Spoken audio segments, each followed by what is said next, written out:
14 বছর পর ব্রিটেনে পালাবদল, ঋষি সুনাক সরকারের বিদায় নিশ্চিত। ক্ষমতায় আসছেন লেবার পার্টির কিয়ার স্টারমার। 650 আসনের হাউস অফ কমন্সে সংখ্যাগরিষ্ঠ লেবার পার্টি, এমনটাই বলা হচ্ছে। এখনো পর্যন্ত কিন্তু চলছে এই ভোট গণনা। ব্রিটেনে ভোট গ্রহণ যে প্রক্রিয়া তা গতকাল চলেছে এবং আজ চলছে সেই ভোট গণনা। আর এ বিষয়ে আমরা আরো বিস্তারিত জানবো। ফোন লাইনে রয়েছেন আমাদের প্রতিনিধি সুদীপ্ত সেন। সুদীপ্ত, কি মনে হচ্ছে এখনো পর্যন্ত ভোট গণনা চলছে? আমরা জানি সেই গণনা থেকে কি বোঝা যাচ্ছে? 14 বছর পর কি ব্রিটেনে তবে পালাবদল হতে চলেছে? ঋষি সুনাক কি তার মসনদ হারাতে চলেছেন?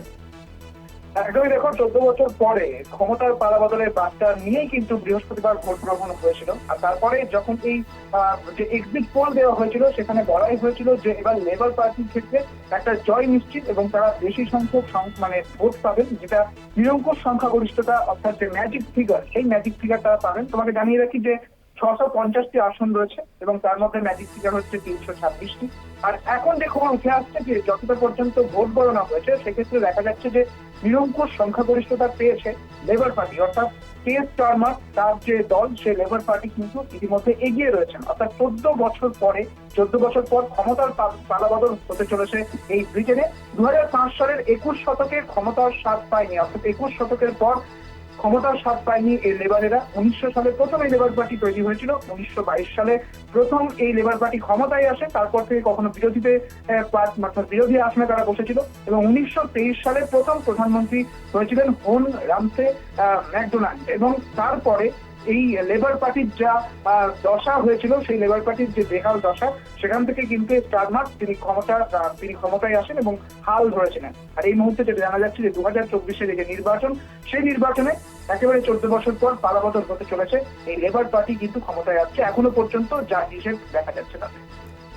একদমই ধন্যবাদ তোমায় সুদীপ্ত। আমরা কথা বলছিলাম, ফোন লাইনে ছিলেন আমাদের প্রতিনিধি সুদীপ্ত সেন।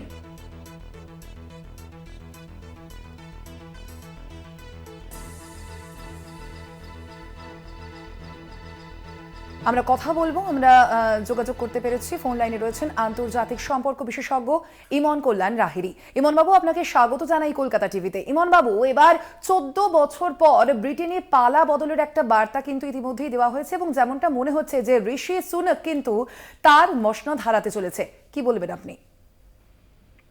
দেখুন, এইখানে সারা পৃথিবী ব্যাপী একটা যে রাইটিস্ট ফোর্স যারা ছিলেন, সেটার কিন্তু একটা অবসান ঘটছে এবং আমরা দেখতে পাচ্ছি যে শুধুমাত্র ব্রিটেনের নয়, ইউরোপের বিভিন্ন জায়গায় অথবা দক্ষিণ এশিয়া, দক্ষিণ পূর্ব এশিয়া, দীর্ঘ অর্থাৎ 2012 সাল থেকে একটা ট্রেন্ড দেখা যাচ্ছিল যেখানে রাইটিস্ট পার্টিগুলোর উত্থান হচ্ছে।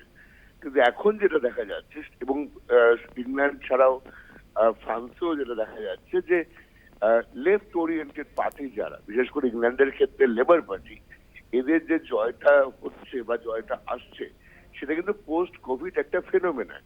এবং পোস্ট কোভিডে দেখা গেছে যে অধিকাংশ দেশ বা সরকার তারা কিন্তু কোভিডটাকে ট্যাকেল করতে পারেনি এবং তার পরবর্তী যে ইলেকশন, অর্থাৎ 19-20 পরের যে ইলেকশন, সেই ট্রেন্ডটা কিন্তু লক্ষণীয়। এবং এখানে এ ধরনের ঘটনাগুলো যেটা ঘটছে, সেটা হচ্ছে লেবার পার্টি বা লেফট পার্টি এদের একটা উত্থান ঘটছে। কারণ মানুষের বহু চাহিদা রক্ষা করতে কিন্তু এই 4 বছর 5 বছরটা খুব গুরুত্বপূর্ণ ছিল যে কোনো সরকারের পক্ষে। অনেক ক্ষেত্রে একটি অ্যান্টি ইনকামবেন্সি ফোর্স কিন্তু মাথা চাড়া দিয়ে উঠছে। একদমই ধন্যবাদ আপনাকে ইমন বাবু। আপনাদের জানিয়ে রাখি, এবার 14 বছরের পর ব্রিটেনে পালা বদল হতে চলেছে, এমনটাই বার্তা দেওয়া হচ্ছে। এখনো পর্যন্ত কিন্তু চলছে সেই ভোট গণনা। ব্রিটেনের ঋষি সুনাক সরকারের বিদায় নিশ্চিত। ক্ষমতা আসছেন লেবার পার্টির কিয়ার স্টারমার।